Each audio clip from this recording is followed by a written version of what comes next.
ఇవాళ గ్రామ సభ జరగాలి. ఫైనలిస్ట్ కాదండి, మనం వెరిఫై చేయాల్సిన అర్జీ లిస్ట్ మాత్రమే. ఎవరి మాట వినకండి,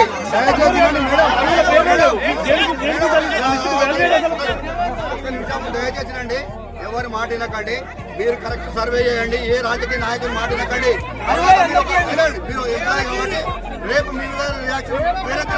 వచ్చినటువంటి లిస్ట్ మాత్రమే, ఇది ఫైనల్ లిస్ట్ కాదు. ఎవరు కూడా ఆందోళన చెంది మాకు రాలే అని టెన్షన్ పడకండి. ఎవరైతే మాకు రాలే, మేము అర్హులము అని మీకు అనిపిస్తే లెటర్ ఇవ్వండి, తీసుకుంటాము.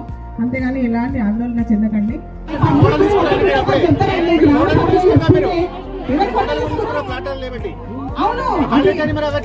అవునండి, ఇది మనకు ప్రజాపాలన 6 గ్యారంటీల స్కీమ్ కింద దరఖాస్తులు వచ్చినాయండి. 437 దరఖాస్తులు వచ్చినాయి మన దగ్గర. సో ఆ 437 మందికి నేను ఇంటింటికి వెళ్ళి ఫోటోలు తీసుకోవడం జరిగింది. మీకు అందరికీ తెలుసు ఆ విషయము. అందులో నుంచి ఎవరికైతే రేకులు పెంకులు మొత్తం ల్యాండ్ లేకుండా మొత్తం ఇల్లు లేకుండా ఉన్న వాళ్ళ లిస్టు మాత్రమే వచ్చింది. ఇది కూడా ఫైనల్ కాదు. మన గ్రామ సభ ఏదైతే ఆమోదం చెప్తారో అది మాత్రమే ఫైనల్ లిస్ట్. మీరు ఏదైతే అబ్జెక్షన్ ఉందంటారో వాళ్ళు ఇప్పుడే అబ్జెక్షన్ చెప్పేయండి. లేదు మేము ఇంకా ఎలిజిబుల్, ఇళ్ళ స్థలాలు ఉండి ఇల్లు లేని వాళ్ళు మాత్రమే, ఇళ్ళ స్థలాలు లేని వాళ్ళకి ఇప్పుడు మాత్రం లేదు. ఈరోజు తెలంగాణ రాష్ట్ర ప్రభుత్వం ప్రతిష్టాత్మకంగా ప్రవేశపెట్టిన ఏవైతే సంక్షేమ పథకాలు ఉన్నాయో, రైతు భరోసా, ఇందిరమ్మ ఆత్మీయ భరోసా, రేషన్ కార్డులు మరియు అదేవిధంగా ఇందిరమ్మ గృహాలు, ఇల్లు లేని నిరుపేద ప్రజలు ఎవరైతే గత కొన్ని సంవత్సరాల నుంచి ఇళ్ల కోసం వెయిట్ చేస్తున్నారో వాళ్ళ కోసం ఖాళీ స్థలం ఉండి వాళ్ళకు 5 లక్షల వాళ్ళకు ప్రభుత్వ సాయం అందించి వాళ్ళకు ఇల్లు నిర్మించుకునేలాగా ఒకటి సాయం.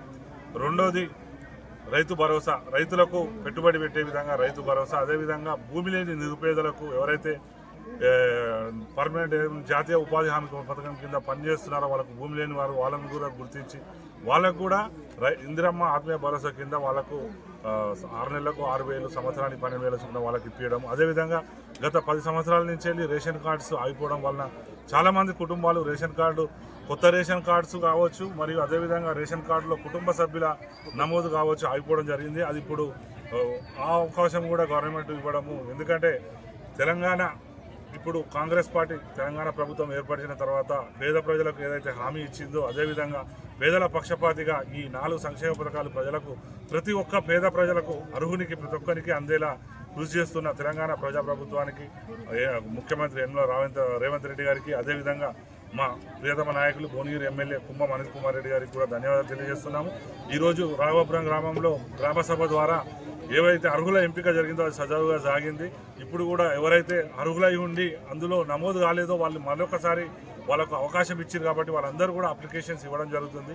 ఆ అప్లికేషన్ ఇచ్చిన తర్వాత నిజంగా పేద ప్రజలు ఎవరైతే ఉన్నారో ఆ పథకానికి ఎవరైతే అర్హులు ఉన్నారో ఎలాంటి పార్టీలు అవన్నీ చూడకుండా పేద ప్రజలకు అందేలా చూడడం మా ధ్యేయం. ప్రతి ఒక్కరు కూడా ఆందోళన చెందవలసిన అవసరం లేదు. వాళ్ళ కంపల్సరీగా వాళ్ళు అర్హులైతే కంపల్సరీ ఆ పథకం వస్తుందని చెప్పేసి వాళ్ళందరికీ కూడా నేను విన్నపం చేసుకుంటాను. Thank you. అక్కడక్కడ కొన్ని అంటే అవాంఛనీయ సంఘటనలు కూడా జరుగుతున్నాయి, దాని గురించి అక్కడక్కడ కొన్ని అవాంఛనీయ సంఘటనలు. ఎందుకంటే ప్రజలకు అవగాహన లేకుండా ఇప్పుడు అరే ఈ లిస్టులో మా పేరు లేదు, మాకు రాదని చెప్పేసి ఆందోళన చెందడం, ప్రతిపక్షాలు కూడా కొందరు దాన్ని వేరే విధంగా వక్రీకరించి చెప్పడంతో ప్రజలు నిజంగా కూడా ఆందోళన చెందుతున్నారు. ఇప్పుడు మనం ప్రజలకు ఒకటే చెప్తున్నాం, ఆందోళన చెందవలసిన అవసరం లేదు. ఇప్పుడు వచ్చిన లిస్టు ఫైనల్ లిస్ట్ కాదు, ఇది ఓన్లీ అప్లికేషన్ లిస్టే. ఇప్పుడు ఎవరైతే అందులో లేరో మళ్ళీ ఫ్రెష్గా అప్లికేషన్ పెట్టండి. మీ అందరికీ కూడా ఈ పథకాలు వర్తించేలా మేము అందరం ముందుండి కృషి చేస్తామని చెప్పేసి మీకు తెలియజేస్తున్నాం. Thank you.